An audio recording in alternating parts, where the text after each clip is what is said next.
Good morning সবাইকে। তো দেখো সকাল 6টা বাজে। তো সকাল সকাল উঠে ফুল তুলে নিলাম কতগুলো। আর দেখো বাইরে ঝিরঝিরি বৃষ্টি হচ্ছে সকালবেলা। তো যেটুকু পেয়েছি ততটুকু নিয়েছি। অনেক মানুষে নিয়েছে ফুল, যেহেতু আজ কর্মবর্ষে ব্রত, তো রবিবার আজকে। তো কে কে কর্মবর্ষে ব্রত পুজো করো প্লিজ কমেন্ট করে জানিও। তো আমরা তো করি, তো তার জন্য ফুল তুলে নিলাম কিছু। তো ফুল, আম পাতা, অনেক জিনিসই লাগে। তো যা যা লাগে সবগুলো প্রয়োজনীয় জিনিস আমি গুছিয়ে রেখেছি। তারপরে তোমাদেরকে দেখিয়ে দেবো। তো এখন এটা ঠাকুর ঘরের তো হ্যান্ডেলে ঝুলিয়ে রাখবো। তারপরে তো ঘরের কাজ, তো আমি রান্নাঘরের কাজ শেষ করে নিয়েছি সকাল সকাল উঠেই। তো অনেক সকাল ভোরবেলা উঠেছি, যেহেতু আজ কর্মবর্ষে পড়তো। তো মেয়ে বড় মেয়ে যাবে আর্টের স্কুলও, ছোটো মেয়েও আছে, ঘুমিয়ে আছে এখন পর্যন্ত। তো যন্ত্রণা করবে, তার জন্য তাড়াতাড়ি উঠেছি আজ।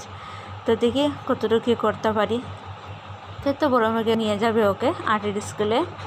তো বাইরে বৃষ্টি হচ্ছে, খুব ধীরে ধীরে করে বৃষ্টি হচ্ছে। এই বৃষ্টি অর্ধেক তো ভিজিয়ে যাওয়া যেতে হয়।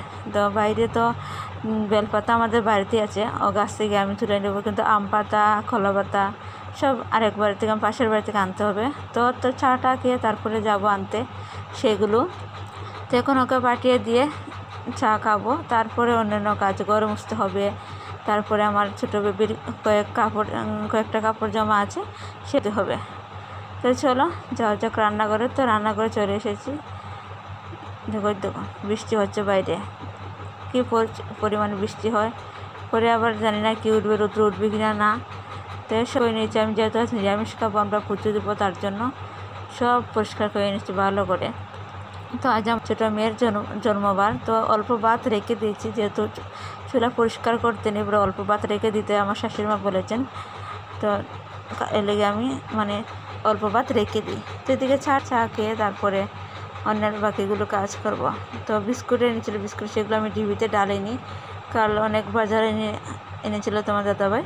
তো সেগুলো এক এক করে গুছিয়ে রেখেছিলাম। তো বিস্কুটের ডিবি খালি ছিল, আর সেগুলো ভরিনি, আজ এখন ভরে নেব। তো তোমরা যদি কোনো বসে কী করে যতটুকু পারবো ততটুকু তোমাদের সাথে ভিডিও শেয়ার করব। তো প্রত্যেক দিন হয় না মেয়েকে নিয়ে আর ঘরে কাজকর্ম ভিডিও করে, সেগুলো অনেকগুলো ভিডিও জমা হয় থাকে, তার জন্য দিতেও পারি না, এডিট করতে হয় তার জন্য। তো এদিকে আমি দেখো বেলপাতা, আম পাতা, তুলসী পাতা সব এখানে রেখে দিয়েছি, ধুয়ে ভালো করে, ফল মিষ্টি সব। তো ঠাকুরকে সব মুছে টুছে নিচে ভালো করে। তো চলো পুজো দিয়ে দিই, তারপর তোমার দেখিয়ে দেবো কীরকম হয়েছে আমার পুজোর ব্রতটা। দেখো গাইস কীরকম হয়েছে প্লিজ কমেন্ট করে জানিও।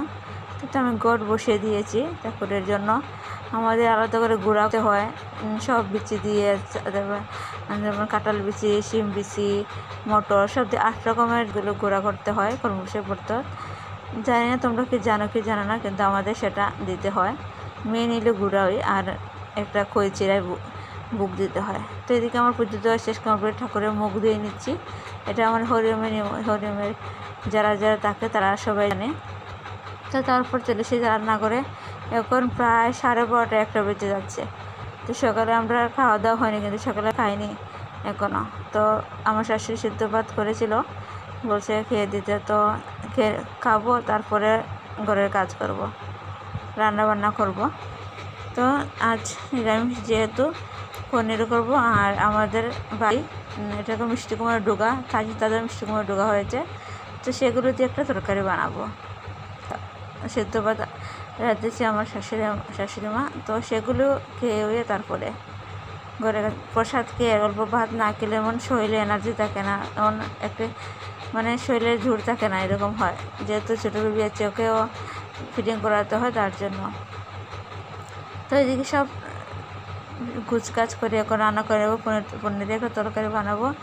তো সকাল থেকে দুপুর পর্যন্ত আমার যতটুকু কাজ থাকে ততটুকু তোমাদের শেয়ার করি। সন্ধ্যার গেলের পর থেকে আর বেশি কাজ থাকে না, তো তার জন্য আমি তোমাদের আর রাত্রের ভিডিও আপলোড করি না, দিই না তোমাদের। তো দুপুরে যেমন তাকে ঘর ঝাড়ু দেওয়া, কাপড় কিছু তোলা, সেগুলো, মেয়েকে একটু বাইরে হাঁটাহাঁটি করা, সন্ধ্যার সময় চাটা খাওয়া, আবার রাত্রে ভাত একটু এগুলোই থাকে আর কি। পনিরের তরকারি করে নিচ্ছি, সিম্পলভাবে করে নিচ্ছি, কোনো যেমন বাদাম পেস্ট, সাথে টমেটো দিয়ে আমি আর কিছু দিইনি। তাড়াতাড়ির মধ্যে করে নিচ্ছি। আর এদিকে আমাদের বাগানের সবজি বাগানের মিষ্টি কুমড়ো ডোকা খুব নরম আর খুব সফট একটি এটি সব আগায় এনেছি। তো আমার এদিকে ডাটাও আমার রান্না হয়ে গেছে। কেমন হয়েছে প্লিজ কমেন্ট করে জানিও। প্রত্যেকদিন আমি দিতে পারি না, প্লিজ তোমরা কোনো মাইন্ড করবে না। একদম আমার পনিরের তরকারি হয়ে গিয়েছে।